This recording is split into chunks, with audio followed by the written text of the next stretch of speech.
Hi everyone, welcome to chemistry knowledge by Jyoti. Guys, आज हम लोग बीएससी पार्ट थर्ड का एक टॉपिक फ्यूरेन के बारे में पढ़ने वाले हैं। बीएससी पार्ट थर्ड की एक यूनिट हेट्रोसाइक्लिक कंपाउंड्स या हेट्रोसाइक्लिक केमिस्ट्री हमने स्टार्ट कर रखी है।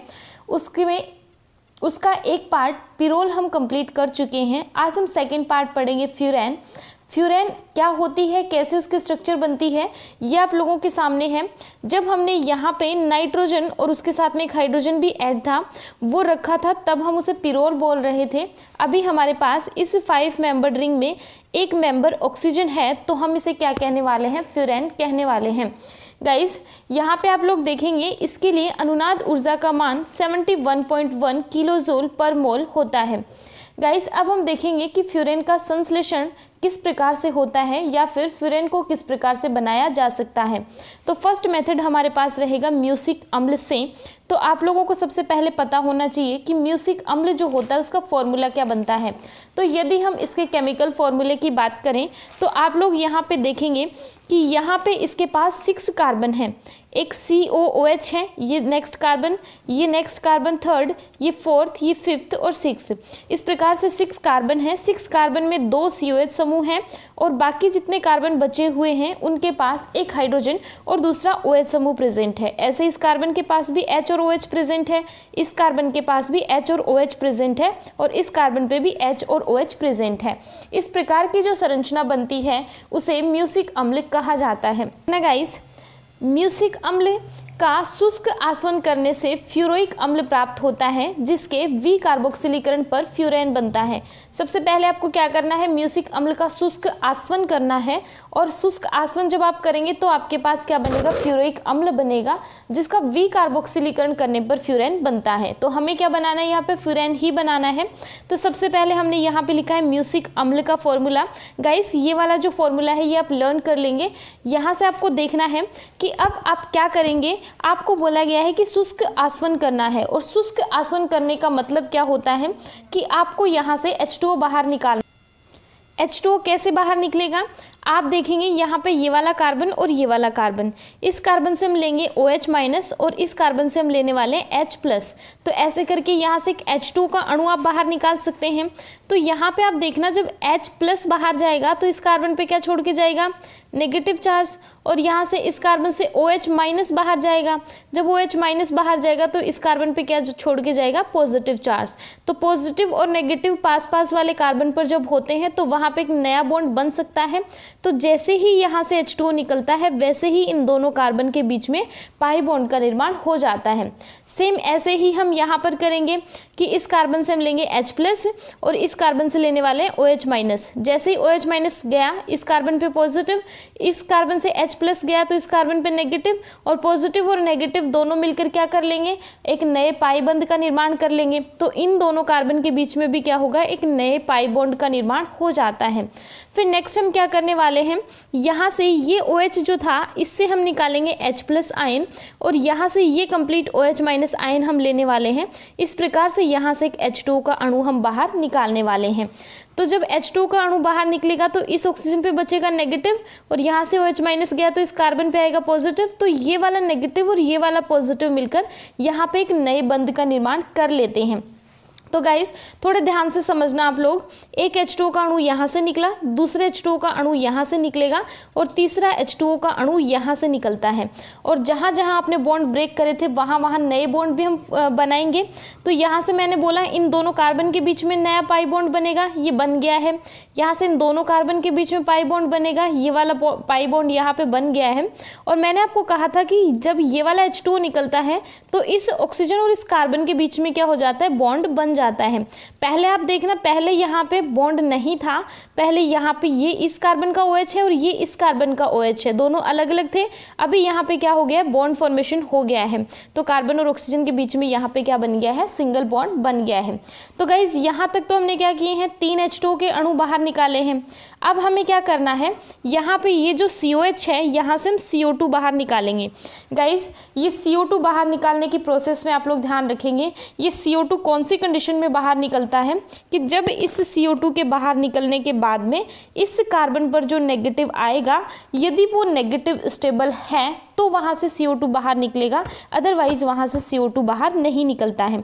तो ये वाला नेगेटिव देखना स्टेबल कैसे होगा, यहाँ पे मैंने आपको बोला कि ये ऑक्सीजन इस कार्बन के साथ में बॉन्ड बना लेता है, यहाँ पे COH है, तो ये COH क्या करता है, अपना -I इफेक्ट दिखाता है, यहाँ से ये ऑक्सीजन भी क्या करता है, अपना -I इफेक्ट दिखाता है, जिससे ये वाला नेगेटिव स्टेबल हो जाता है। इसीलिए यहाँ से क्या होता है, CO2 का अणु अपने आप से बाहर निकल जाता है। इतना काम हो गया। नेक्स्ट अब क्या बचा है हमारे पास, ये जो बना है इसे कहा जाता है फ्यूरोइक अम्ल। इसे हम क्या कहने वाले हैं, फ्यूरोइक अम्ल कहेंगे। अब हमें क्या करना है, यहाँ से भी विकार्बोक्सिलीकरण करना है, मीन्स यहाँ से भी हमें CO2 बाहर निकालनी है।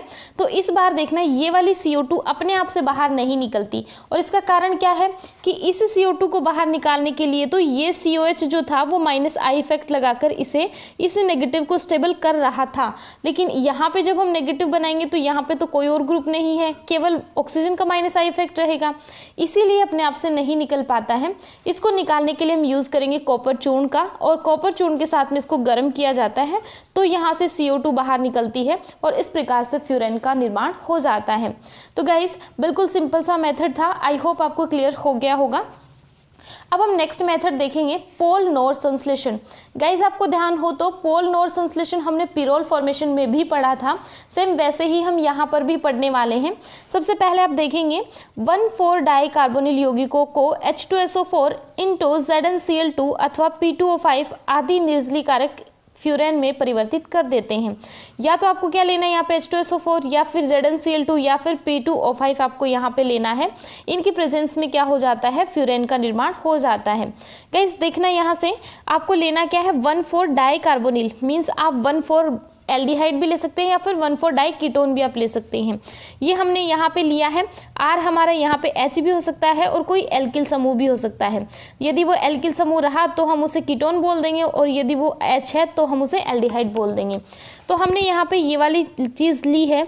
ये देखना ये इसका कौन सा फॉर्म है, इसका कीटो रूप है। कीटो रूप को सबसे पहले हम किस में कन्वर्ट करेंगे, इसके इनोलिक फॉर्म में कन्वर्ट करते हैं। गाइस आपको ध्यान होगा कि कीटो और इनोल फॉर्म जो होती हैं वो एक दूसरे में अंतः परिवर्तित होती रहती हैं, और यदि हम स्थायित्व की बात करें तो कीटो फॉर्म जो है वो ज़्यादा स्टेबल होती है। यहाँ पे आप देखेंगे कि कीटो और इनोल में क्या डिफरेंस होता है। तो आप लोग देखना कि यहाँ पे ये वाला जो C डबल बॉन्ड O बना हुआ है, इसे हम क्या करने वाले हैं, हम यहाँ से निकालेंगे एक H+, CH2 है, एक H+ हम बाहर निकाल लेंगे। H+ निकालेंगे तो कार्बन पे क्या बचेगा, नेगेटिव चार्ज। अब हम यहाँ से ये वाला पाई बॉन्ड ब्रेक कर देंगे। पाई बॉन्ड ब्रेक करेंगे तो ऑक्सीजन पे नेगेटिव जाएगा और इस कार्बन पे क्या बचेगा, पॉजिटिव चार्ज। गाइस मैंने पहले भी आपको बताया है कि पास वाले कार्बन पर जब नेगेटिव और पॉजिटिव ऑपोजिट चार्ज प्रेजेंट होते हैं तो वो वहाँ पे नया बॉन्ड फॉर्म कर सकते हैं। तो इस कार्बन और इस कार्बन के बीच में यहाँ पे पाई बॉन्ड बन जाएगा, और यहाँ से हमने एक बॉन्ड तोड़ के इसको सिंगल बॉन्ड बना दिया है, O- बन गया।